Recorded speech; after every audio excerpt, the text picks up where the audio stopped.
그 문에 들어가며 라는 제목으로 말씀 나누도록 하겠습니다. 저는 개인적으로 이 어린이 찬양 그리고 어린이 동화를 굉장히 좋아합니다. 저희 아들 동화를 읽어줄 때도 참 큰 인사이트가 있는 책들을 많이 보았고요. 어떤 기교가 없고 또 굉장히 단순하지만 본질에 집중하는 어린이 동화책, 이 어린이 찬양을 너무너무 좋아합니다. 얼마 전에 또 이 동화책 한 권을 알게 되었습니다. 그 책 역시 굉장히 짧고 또 울림을 주는 그런 책이었습니다. 책 제목이요, 우리 PPT 준비했는데 첫 번째 장면 한번 보여주시죠. 책 제목이 최고의 차입니다. 최고의 차. 자, 여러분은 어떤 차가 최고의 차라고 생각을 하십니까? 요즘 젊은 사람들은요, 이 승차감이 좋은 차보다 하차감이 좋은 차를 선호한다고 합니다. 이 하차감이라고 하는 것은 내렸을 때 사람들이 쳐다보고 우아하게 만드는 그런 차를 이제 하차감이 좋은 차다라고 얘기를 합니다. 이 람보르기니나 포르쉐 같이 이제 납작만두 같이 생긴 그런 차는요, 허리를 꼿꼿하게 세워서 탈 수가 없습니다. 그냥 이렇게 차가 너무 납작하기 때문에 이렇게 비스듬하게 누워가지고 타기도 참 어려워요. 거의 눕다시피 해서 승차감도 별로 힘들 것 같아요. 차가 넓어서 주차하기도 불편하고 승차감도 그렇게 좋은 것 같지도 않은데, 굳이 이 차를 타는 이유가 뭐냐 이렇게 물어보니까요, 이 차는 좀 많이 불편하지만 내릴 때, 이 차에서 내릴 때 그 사람들이 쳐다보는 그 하차감에 이 차를 타고 다닌다는 겁니다. 자, 그러면 어린이 동화책인 이 최고의 차의 줄거리를 알려드리겠습니다. 이 주인공 이름이 자크입니다. 우리 다음 화면 보여주시면 자크 아저씨인데, 이 자크 아저씨에게는 오랫동안 타고 다니던 차가 있었습니다. 빠르지도 느리지도 않은 그냥 평범한 차입니다. 타고 다니는데 불편함이 없었기 때문에 나름 만족하면서 타고 다니는 차였습니다. 그런데 어느 날부터 마음이 불편해지기 시작한 겁니다. 왜냐? 이 다른 사람들이 타고 다니는 이런 빠르고 힘이 세고 이 세련된 차, 바로 비너스라는 차를 보았기 때문입니다. 화면 보여주세요. 네, 비너스라는 차를 보았어요. 그래서 이 작가 아저씨는요, 그 차를 당장 사고 싶었지만 그럴 수가 없었습니다. 왜냐하면 이 작가 아저씨가 받는 월급으로는 이 자동차 값을 감당할 수가 없었기 때문입니다. 그러다가 돈을 쉽게 벌 수 있다는 광고를 이 행운의 거리에서 보게 된 거예요. 자, 그 일이 뭐였냐면 이 작은 자동차 이 조각을 조립하면 되는 거였습니다. 이 작가 아저씨는 그날부터요, 열심히 자동차를 조립하기 시작했습니다. 직장에 다녀와서 바로 자동차를 조립을 하고, 또 쉬는 주말에도 자동차를 조립을 하고, 또 모든 시간을 이 자동차 조립하는 데 다 소진을 하는 거예요. 그렇게 열심히 모은 돈으로요, 드디어 원하는 자동차 이 비너스를 살 수 있었습니다. 보여주세요. 요 차입니다. 요 차. 이 비너스를 드디어 갖게 된 거예요. 여러분이 첫 차를 사서 몰던 때를 기억하실 겁니다. 첫 번째 차를 샀을 때 얼마나 기분이 좋습니까? 운전하는 작가 아저씨의 얼굴에 기쁨이 넘치고요, 차를 탈 때마다 너무 기분이 좋은 겁니다. 자, 그런데 이 기쁨과 행복이 오래가지 못했습니다. 왜냐? 도로를 달리다가 대형 광고판에서 또 다른 차를 발견하게 됐기 때문입니다. 더 빠른 차, 더 아름다운 차, 더 좋은 차, 여러분 보여주세요. 바로 아프로디테입니다. 이 아프로디테가 딱 나왔는 거예요. 이 아프로디테는요, 이 타고 다니는 비너스보다 훨씬 비싼 차입니다. 딱 봐도 비싸 보이죠? 그런데 가격이, 여러분 사진에 보이실런지 모르겠는데요, 이 가격이 엄청납니다. 19만 9,998 땡그랑입니다. 엄청 비싸죠? 결국 여러분 어떻게 됐겠습니까? 마지막 장면입니다. 보여주세요. 이 책의 맨 마지막 장에는요, 작가 아저씨가 소파 의자에 앉아가지고 무표정한 얼굴로 고개를 숙인 채 그렇게 동화가 마무리가 됩니다. 그리고 책의 제일 마지막 장, 이 뒤쪽 커버에 이런 글귀가 있었습니다. 갖고 싶은 게 너무 많은 현대사회, 어쩌면 우리가 자크 아저씨일지도 점점점 이렇게 적어놨어요. 이런 열린 결말로 이야기를 맺습니다. 우리가 이것만 가지면 행복할 것 같고 또 이것만 이루어지면 평생의 소원이 없을 것 같지만 이 원하는 것을 얻고 나면 그것이 주는 행복은 잠깐이라는 거예요. 자, 하나님이 주시는 복은 두 가지인데 하나는 땅에서 누릴 수 있는 복입니다. 뭐 돈이라든지 아파트라든지 좋은 차라든지 이 땅에서 누릴 수 있는 복이 있습니다. 또 하나는 하늘의 영적인 복입니다. 이 평안이라든지 뭐 자비, 감사, 사랑, 희락, 긍휼, 화평 뭐 이런 영적인 복이 있습니다. 여러분 이 두 가지 중에 어떤 복을 더 가지고 싶으십니까? 저는 이 두 가지 모두를 갖고 싶습니다. 왜냐하면 둘 다 좋은 복이기 때문에 그렇습니다. 그런데 차이가 있는데 이 땅의 복은요 유한하다는 겁니다. 영원하지 않다는 단점이 있어요. 그리고 어떤 거는 아끼다가 좀이 쓸고 녹이 쓴다는 단점이 있습니다. 반면에 영적인 복은요 영원하고 또 하나님 나라에 저축도 할 수 있다는 장점이 있습니다. 내 삶에 더 좋은 것, 더 아름다운 차가 눈에 들어오는 순간 이 땅에서 내가 가진 것들로는 만족하거나 감사할 수가 없다는 것입니다. 그렇기 때문에 우리 삶의 감사를 위해 가장 경계해야 될 것이 무엇이냐 보았을 때 바로 이 비교입니다. 이 감사를 놓치는 비결이 바로 비교라는 것입니다. 비교는요 주로 타인과 나를 비교하거나 또 나 자신의 과거와 지금의 나를 비교를 합니다. 자, 그러면서 지금 내가 누릴 감사와 행복을 놓쳐버리는 거예요. 실제 사례가 있는데요. 전 세계 국가 중에 행복 지수가 가장 높은 나라가 어디겠습니까? 북미도 아니고요. 유럽도 아니고 좀 잘 알려지지 않은 나라인데 부탄이라는 곳입니다.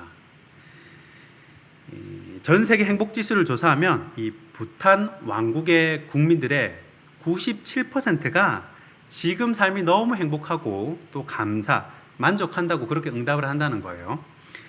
자, 그래서 전 세계 행복 지수 1위를 꾸준히 기록해 왔습니다. 그런데 불과 몇 년 전부터 이 부탄의 행복 지수가 흔들리기 시작한 거예요. 꾸준히 1위를 해오다가 부탄의 행복 지수가 90위까지 추락을 해버린 겁니다. 그렇게 만족하고 행복하다던 부탄 국민들이 왜 이렇게 행복 지수가 떨어졌을까 이유를 알아봤습니다. 이유를 알아보니까 이 스마트폰의 발달로 이 인터넷, SNS가 활발해지면서 이 다른 나라 사람들 또 이웃 사람들의 삶을 쳐다보기 시작한 거예요. 핸드폰으로. 아, 나는 달구지 몰고 다니는데 저 사람은 벤츠 끌고 다니네. 그리고 나는 뭐 나무로 만든 집에 사는데 옆에 이웃은 세련된 집에서 그렇게 사는 걸 본 겁니다. 이렇게 SNS를 통해 본 거예요. 그러면서 내 인생은 왜 이럴까? 삶의 박탈감을 느끼면서 자신의 모습이 초라해 보이기 시작을 한 겁니다. 이 소위의 많고 적음을 보고 자신은 감사할 것이 없다고 생각을 하는 것이죠. 자, 그러면 우리 크리스천들이 비교하지 않고 참된 행복을 누리는 비결이 어디에 있겠습니까? 그것은 바로 존재의 목적대로 사는 것입니다. 우리를 지으신 존재 목적이 있어요. 그 목적이 무엇입니까? 이 웨스터민스터 소요리 문답 제일 첫 번째 질문이 바로 이렇게 시작을 합니다. 사람의 제일 되는 목적이 무엇입니까?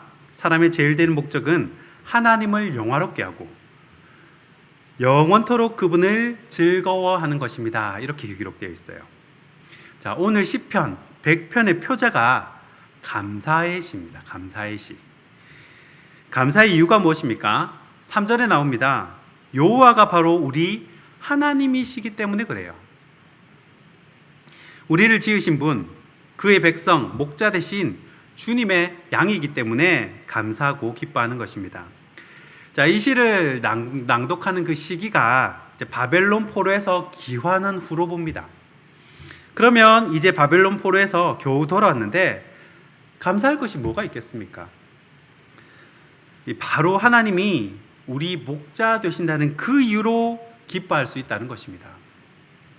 자, 하나님은 온 우주 만물을 지으신 창조주, 또 우리를 죄에서 속량하시는 구세주, 또 강한 이방 나라들로부터 지켜주시는 보호자, 그리고 바벨론까지 또 이 다시 유다까지 길을 인도해 주신 인도자 되신 하나님이시기 때문에 이스라엘 백성들은 너무너무 든든하고 감사한 것입니다. 하나님이 내 인생을 인도하신다 라는 확신만 있으면 우리는 감사를 회복할 수 있다라는 것입니다. 하나님이 내 인생길을 인도하신다는 믿음이 있고 감사를 회복한 사람들은요, 어떤 특징이 있는데 그 특징을 오늘 말씀 가운데서 한번 찾아보고자 합니다. 감사를 회복한 사람들의 특징 첫 번째는요, 기쁨입니다. 2절 말씀입니다. 기쁨으로 여호와를 섬기며 노래하면서 그의 앞에 나갈지어다. 아멘. 자, 여러분, 왜 기쁨입니까? 하나님이 내 인생을 책임지신다는 사실을 확실히 깨달았기 때문에 기쁜 것입니다. 3절에 보니까 하나님은 목자라 그러고 우리는 양이라 그럽니다. 목자는요, 양을 책임집니다. 아무리 사자가 오고 늑대가 와도요, 목자는 양을 지켜냅니다. 그걸 아니까 기쁨이 충만한 거예요. 자, 역으로 이 사람이 하나님을 주인으로 모시는 분인지 아닌지 얼굴에 기쁨이 있느냐 없느냐를 보고 확인을 할 수 있다라는 것입니다. 자, 제가 예를 하나 들어보겠습니다. 자, 미국 서부 캘리포니아주의 주도가 세크라멘토라는 곳입니다. 제가 거기 세크라멘토 주립대학교에 이제 교환학생으로 잠깐 다녀온 적이 있습니다. 참 아름답고 1년 내내 거의 비가 오지 않는 마치 플로리다와 같은 그런 화창한 날씨를 가진 그런 곳입니다. 그 도시가 발전하게 된 계기는요, 바로 19세기 말에 세크라멘토에 금이 있다는 소문이 돌면서 이 동부에 모여 살던 사람들이 서부로 대거 이주를 합니다. 금을 찾아서. 그래서 이제 점점점 커져서 도시가 발전하게 되었습니다. 그것을 골드러시라고 부르는데, 많은 사람들이 금을 캐서 부자가 되겠다는 마음으로 그 엄청난 넓이의 그 미국 대륙을 마차를 타고 그렇게 횡단을 한 겁니다. 자, 그런데 맨 처음 금을 발견한 사람이 있을 거 아니에요, 그렇죠? 금광을 캐다가 맨 처음 금을 발견한 사람이 있을 거 아니에요. 그 사람들이 이 금광을 캐면서, 돌을 캐면서 최초로 금을 발견합니다. 그리고 그 인솔자가 그 사람들에게 이렇게 이야기를 합니다. 여기에 금광이 있다는 사실을 절대 아무에게도 말하지 말라고 그렇게 당부를 합니다. 그래서 여기에 발견한 사람들끼리, 이렇게 곡괭이 들고 고생한 요 발견한 사람들끼리만 그 금을 나누어 가지자고 그렇게 약속을 해요. 그래서 사람들도 자기들끼리 나눠 가지다는데 좋다 그래가지고 이제 채굴 장비를 다 들고 와야 되니까요. 이 채굴 장비를 다 장만해가지고 이제 만날 날을 정했습니다. 정해진 날짜에 다시 그 사람들이 모였는데요. 모이고 보니까 세상에 처음 모인 사람들보다 훨씬 많은 사람들이 모인 거예요. 그래서 그 인솔자가 너무나 화가 나는 겁니다. 분명히 여기 있는 그 비밀로 하기로 했는데 누가 요 비밀을 흘려가지고 이렇게 많은 사람들 오겠냐고 너무 화가 나가지고요, 한 명씩 다 조사를 했어요. 네가 말했냐? 네가 말했냐? 다 물어봤습니다. 조사 결과 금이 있다는 사실을 이야기한 사람이 아무도 없었습니다. 말하면 자기 이익이 줄어드는데 왜 말하겠어요? 그래서 인솔자가 너무 신기하고 궁금한 거예요. 그래가지고 지금 여기 오신 분들이 어떻게 여기 금이 있는지 알고 왔는지 물어봤습니다. 여기 어떻게 오셨습니까? 여기 금광이 발견된 것을 어떻게 아셨습니까? 그랬더니 그 사람들이 하는 말이 이래요. 얼굴을 보면 알지요. 얼굴을 보면 알죠. 아무 말 안 했어요. 아무 말도 안 했대요. 그런데 이 사람들 얼굴 보니까 나 금광 발견했음. 그냥 쓰여 있다는 거예요, 얼굴에. 숨길 수가 없다는 거예요. 그래서 그 사람들이 그냥 그대로 다 따라왔다는 겁니다. 여러분, 해운대 신도시의 사람들이 하나님이 살아계시고 우리 인생을 책임지시는 선한 목자라는 사실을 어떻게 알 수 있겠습니까? 바로 교회 다니는 사람들의 얼굴을 보면 알 수 있습니다. 말 안 해도요, 얼굴에 쓰여 있어요. 얼굴에 기쁨이 있으니까 말 안 해도 따라가는 겁니다. 저기 가면 뭐가 있는갑다. 그래서 다 따라오는 거예요. 우리는 하나님의 양이지 않습니까? 그러면 하나님께서 반드시 책임지십니다. 하나님이 결코 자기 양을 버리지 않습니다. 이 사실을 꼭 믿으시고 기쁨을 회복하시는 저와 여러분이 되길 축원합니다. 감사를 회복하는 사람의 특징 두 번째는요, 예배입니다. 오늘 본문 4절 말씀입니다. 감사함으로 그의 문에 들어가며 찬송함으로 그의 궁정에 들어가서 그에게 감사하며 그의 이름을 송축할지어다. 아멘. 자, 오늘 시인이 그 문에 들어가서 무엇을 하겠다는 것입니까? 예배를 하겠다는 것입니다. 찬송하고 송축하고 다 예배죠. 감사가 회복된 사람들은요, 예배도 기쁨으로 드리게 되어 있습니다. 그래서 예배당 문을 들어올 때도 어떻게 들어온다고요? 감사함으로 들어온다는 것입니다. 자, 그렇기 때문에 하나님의 전에 들어오는 비밀번호는 바로 감사입니다. 들어올 때 감사 이렇게 얘기를 해야 열려라 참깨, 이거 마찬가지로 감사 이렇게 하고 들어와야 문들이 머리를 들지, 불평, 불만 이라면 절대 문들이 머리를 들지 않는다는 것입니다. 감사로 주님의 궁정에 들어가면요, 그 안에 또 더 감사할 것들이 많이 들어 있습니다. 마치 옛날에 시골에 그 외갓집에 가면 물을 기르려면요, 물을 부어서 또 펌프질을 해야 물이 나오는 게 있었어요. 물을 이렇게 부어야 막 이렇게 해야 물이 나왔거든요. 그런 것처럼 먼저 내놓고 아낌없이 붓는 것처럼 내가 먼저 감사하니까 이 축복의 문이 열리게 되고 그 문을 열고 들어가니까 그 안에 감사할 것이 더 많이 있더라는 겁니다. 결국 예배는요, 복의 통로고 감사의 통로가 되는 것입니다. 시편 84편 10절 말씀입니다. 주의 궁정에서의 한 날이 다른 곳에서의 첫날보다 나은즉 악인의 장막에 사는 것보다 내 하나님의 성전 문지기로 있는 것이 좋사오니. 아멘. 자, 주님의 궁정은요, 예배가 이루어지는 곳입니다. 찬송하고 송축하고 다 예배죠. 그런데 그 주님의 궁정에서 한 날이 다른데 세상에서 첫날에 있는 것보다 훨씬 좋다는 것입니다. 악인의 장막에서 사는 것보다 하나님의 성전 문지기로 있는 게 더 좋다는 거예요. 여러분, 장막은요, 그늘도 있고 누울 수도 있고 그렇지 않습니까? 문지기는요, 네, 지나다니는 사람 문 열어주고 문 닫아주고 잠시도 앉아있을 새가 없어요. 그런데도 문지기가 좋다는 겁니다. 왜냐하면 그 주님의 궁정 안에 들어가기만 하면, 일단 이제 들어가기만 하면 감사할 것이 훨씬 더 많이 생긴다는 것을 알기 때문입니다. 자, 4절을 보십시오. 4절을 보시면요, 자, 감사함으로 들어가죠. 감사함으로 들어갔는데 들어가서 또 감사를 합니다. 감사로 들어갔는데 또 감사할 거리가 생긴다는 거예요. 감사가 감사를 낳는다는 것입니다. 그래서 만약에 아이고 내가 일이 꼬였다, 이 악인의 장막 속에 있다, 그러면 감사로 탈출하시기 바랍니다. 주님의 궁정에 들어오는 비밀번호는 감사입니다.